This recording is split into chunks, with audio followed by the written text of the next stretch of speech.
The Biden campaign this morning returned to an active crime scene. The sub-zero Manhattan courthouse, where Democrats have been pinning Trump down with a political ankle monitor. The criminal brought with him his co-conspirators, old men in black. Punchy Bobby De Niro, wearing a mask, still trying to slow the spread of populism.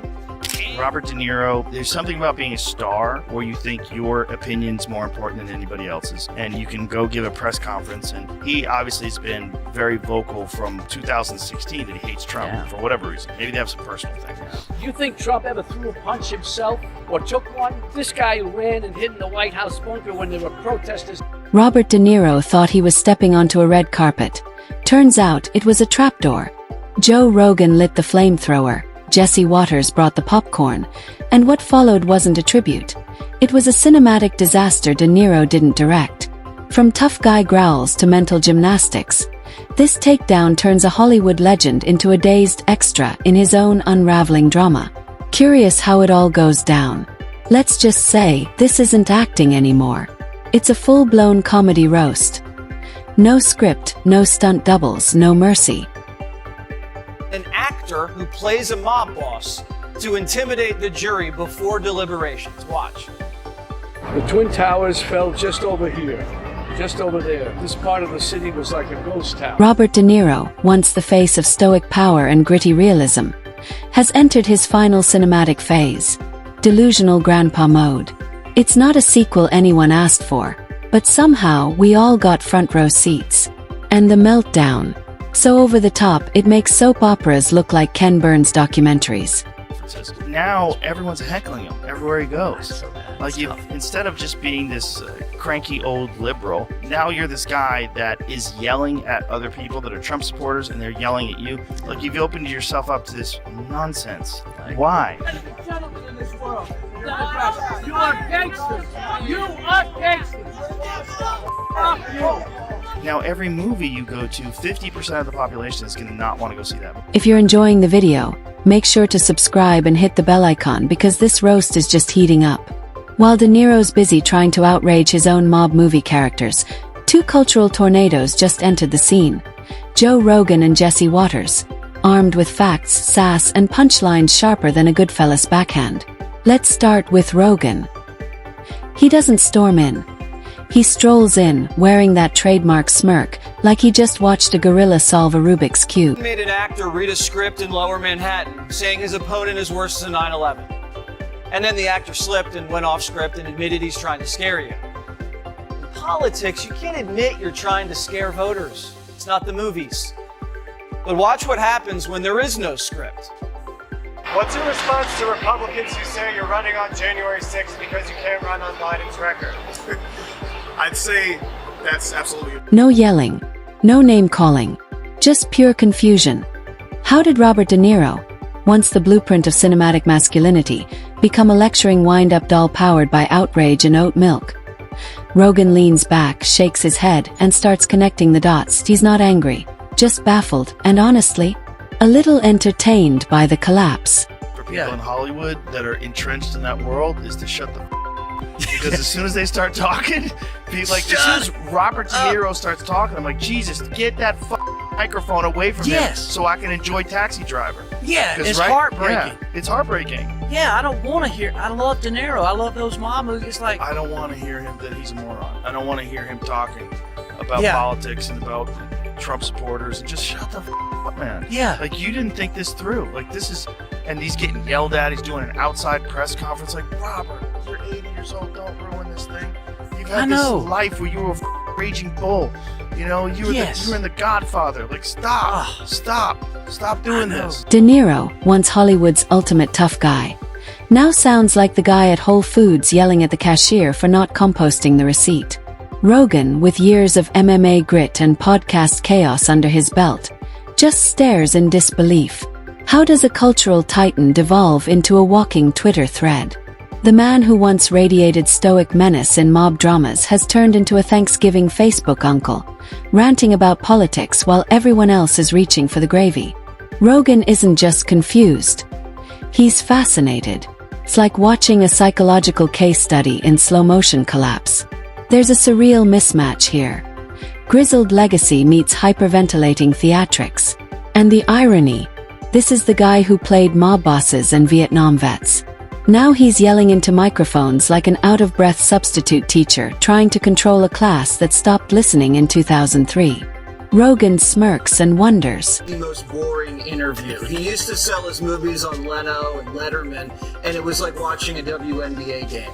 You just were just bored to death. All of a sudden, Trump became president, and he started saying things. I want to punch the president in the face. You know, he's a crooked piece of... And then all of a sudden, De Niro became interesting during his media tours. And that's the only way now he can get publicity for his film, is by cursing and saying whatever he says, the movie's Ezra. For Rogan, this isn't anger, it's bewilderment. How does a man with that much credibility swap gravitas for grievance? Why does every sentence sound like it was written by a group chat full of professionally offended screenwriters? Rogan leans into the absurdity. It's not that De Niro changed. It's that the curtain finally dropped.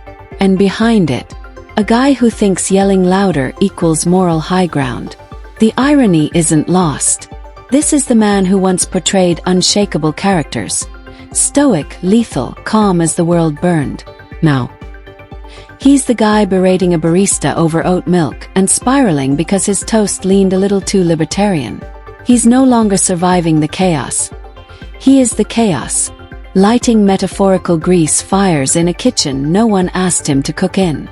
Rogan, perched in his signature Zen meets snark mode, doesn't attack. He unpacks. With a smirk, a raised eyebrow, and that Rogan-style scalpel. He slices through the nonsense with unnerving precision. Here's a multimillionaire nestled in Upper West Side luxury, preaching blue-collar gospel like he's still riding the 6 train with a lunchbox. That she locked up because she's a complete and total idiot. That's not... She's in a pretty contest. Not only... But that's not just that, dude.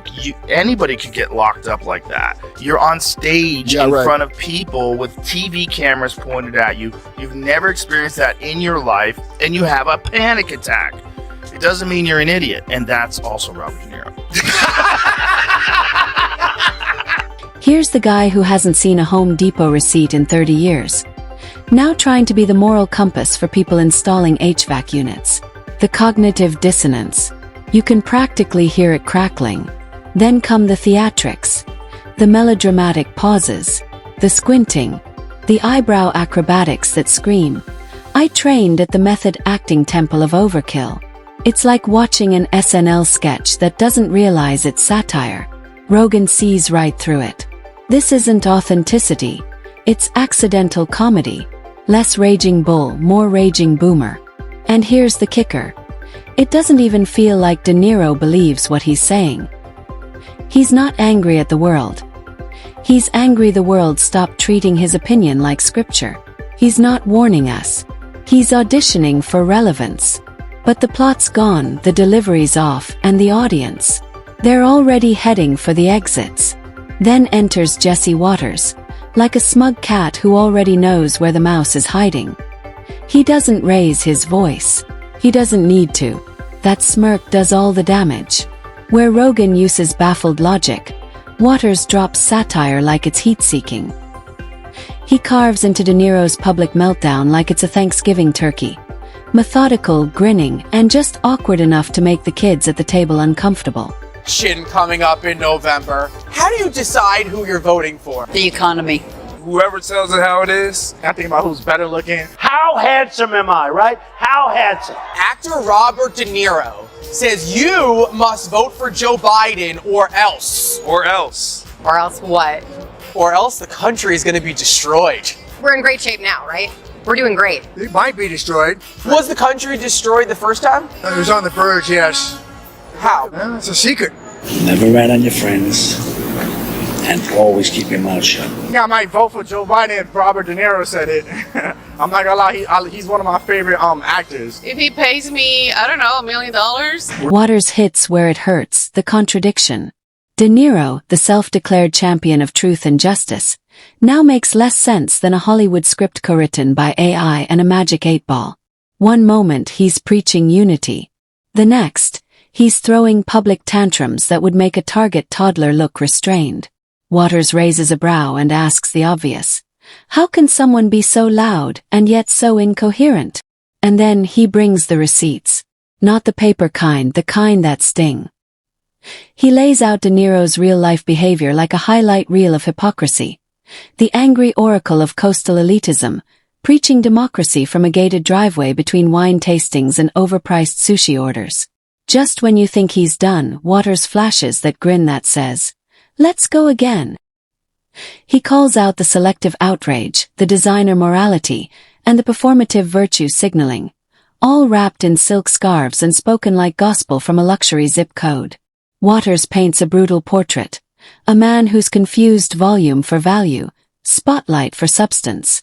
De Niro's version of activism, scolding the very people he once claimed to represent, like a disconnected actor trying to improvise empathy from a script he never read. Watters doesn't need explosions or graphics. His tone alone could pop an ego like a balloon in a nail salon. Every jab is threaded with irony so sharp it could shave granite. He doesn't just roast De Niro. He disassembles him like a malfunctioning monument of moral superiority. Limb by limb. Word by word. This isn't a takedown. It's an exhibit. A tragic masterpiece of what happens when a legend drifts so far off course. He still thinks he's the compass.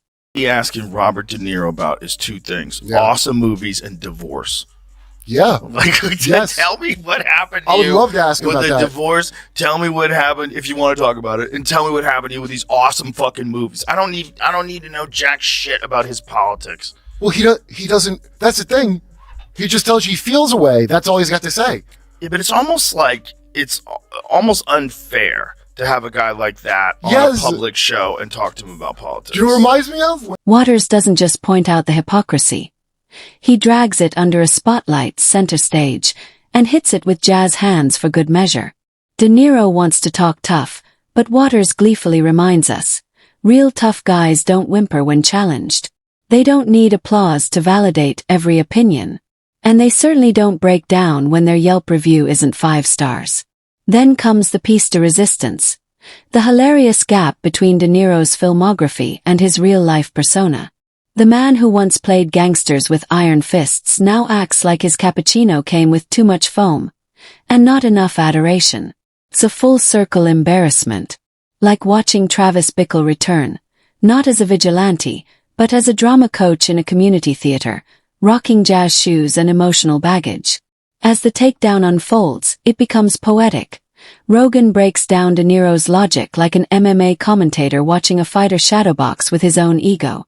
Meanwhile, Watters casually roasts marshmallows over the cultural fire De Niro lit himself. Their rhythms are different. Rogan, surgical and amused. Watters, theatrical and ruthless. But the punchlines. They land in the same spot. Right inside the house of mirrors De Niro now lives in. A place where every reflection says, "You're right. Even when reality's shouting, you've completely lost the plot." Together, they paint more than a portrait of one fallen icon. They expose an entire celebrity ecosystem that mistook applause for intellect and fame for wisdom. Excuse me. You up gangster. You're washed up. And then they have a protest of Robert De Niro yesterday. He's a fool. He's a broken down fool standing out there, and he got maggot. He got maggot yesterday. He got a big dose of it. Donald Trump popping off on the Biden campaign's De Niro stunt, which bombed harder than Robert's last 5 movies. The actor was outside the Trump courthouse, letting his undiagnosed Trump derangement syndrome get the best of him. And even the liberal media was embarrassed. De Niro isn't unique. He's just the loudest cautionary tale of what happens when fame goes unchecked for too long, when a celebrity starts believing their own Wikipedia edits. Rogan just shakes his head, flashing that signature raised eyebrow laugh that silently says, "We're living in a simulation, and this guy's glitching." He breaks it down. Celebrities like De Niro love to talk about the struggle, the people, the fight. But where were they when things got real? Where was this passion when small businesses were going under? When working-class families were scraping by? De Niro wasn't marching through the Bronx. He was ranting from a climate-controlled luxury loft surrounded by imported hardwood and filtered outrage. Then Jesse Watters moves in like a hawk spotting weakness. And he strikes the softest spot. De Niro's faux intellectualism. This isn't wisdom. It's tantrums dressed in TED Talk language. And Watters calls it out not just for the absurdity, but for the danger. Because when people with that much influence start mistaking feelings for facts, chaos doesn't just sneak in, it becomes the main event. This is celebrity ego unraveling in real time. And both Rogan and Watters treat it like a case study in delusion. No screaming matches. No dramatic sparring. Just cold, clinical dissection, wielded with scalpel-sharp wit. Rogan, ever the pragmatist, looks both amused and disappointed. Watters, ever the showman, looks like he's having the time of his life. Fuck up, man. Yeah. Like, you didn't think this through. Like, this is... And he's getting yelled at. He's doing an outside press conference. Like, Robert, you're 80 years old. Don't ruin this thing. You've had this life where you were a fucking raging bull. You know, you were in The Godfather. Like, stop. Stop doing this. Man. Don't do this. I'm terrified to meet some of those people I looked up to now. You should be. I mean, like... I've met a few of them. And it's actors in particular, because their whole business is pretend. Their whole business is pretend. You know, one of the things about guys like Theo or comedians, you run into comedians, their business is the opposite of pretend. Their business is just being a real person talking shit. Yeah. They're professional shit talkers. Yeah. You know, having fun, being silly, talking shit about things. And actors are not that. They're weird people. And the best part, De Niro never even saw it coming. He's too busy shadowboxing his own delusions to realize the lights have already gone out. Rogan and Watters weren't out for blood. They were out for balance. Because in a world where actors confuse movie roles with moral authority, sometimes the only remedy is two very different voices saying the same thing. Snap out of it. Rogan signs off with that quiet, exhausted sigh.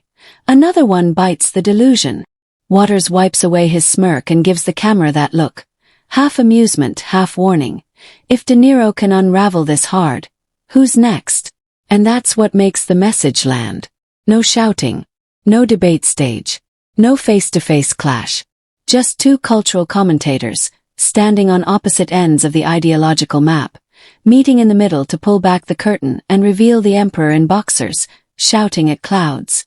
And somehow, that's still more dignified than De Niro's last press tour. Even after the curtain's been ripped open and the spotlight moved on, the echoes remain. Not because De Niro said anything memorable. He didn't. But because his fall from silver screen legend to soapbox screecher is a masterclass in what happens when ego gets left in the microwave too long. This entire thing was not a great idea. Step away from celebrities. I don't think it helps. I think it kind of almost, in a weird way, sometimes backfires. Oh, those liberal Hollywood elites, and they're well-intentioned, and Robert De Niro is well-intentioned, but I think staying away from the courthouse would have been the best thing. Morning Mika was taken aback by the raging tool and tried to get the Biden camp to backtrack. The best thing for people in Hollywood that are entrenched in that world is to shut the because as soon as they start talking, as soon as Robert De Niro starts talking, I'm like, Jesus, get that fucking microphone away from him so I can enjoy Taxi. Rogan, never one to beat a dead horse, leans into the deeper truth. There's a cultural fatigue setting in. A collective groan every time a celebrity jumps into the spotlight armed with nothing but recycled slogans and emotional gymnastics. His critique isn't just about De Niro. It's a warning to the entire Hollywood carousel. Because every time this happens, Rogan's right there, smirking with that look that says, "We've seen this movie before, and the plot still stinks." Meanwhile, De Niro's still out there, giving his best impression of a malfunctioning TED Talk speaker, shouting into the void, unaware the world has already moved on. Rogan's podcast will keep unpacking real ideas with real substance. Watters will keep turning pomposity into punchlines. And De Niro, he'll be left fumbling for the script that no one ever gave him in the first place.